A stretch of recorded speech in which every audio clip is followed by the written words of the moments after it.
Welcome to Not Milk Never Milk. Subscribe if you're lactose intolerant. In this video, I will explain how is Chongqing, China built step by step. Start by picturing rivers meeting between dramatic hills where villages clustered for trade and safety.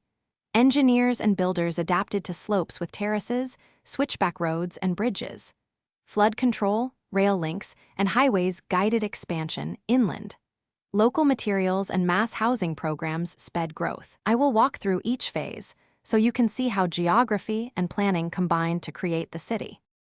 Chongqing's infrastructure overcame extreme topography with bold engineering and phased construction plans that prioritized connectivity and resilience.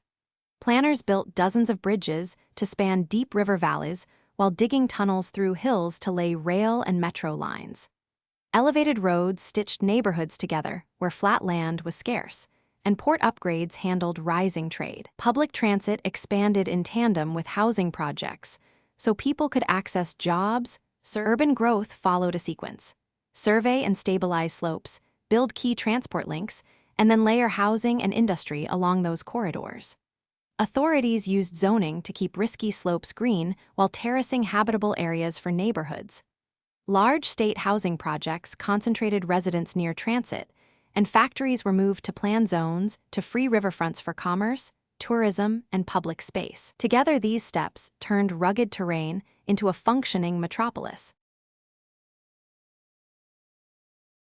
Thanks for watching. If this was helpful, leave a like and consider subscribing. See you next time.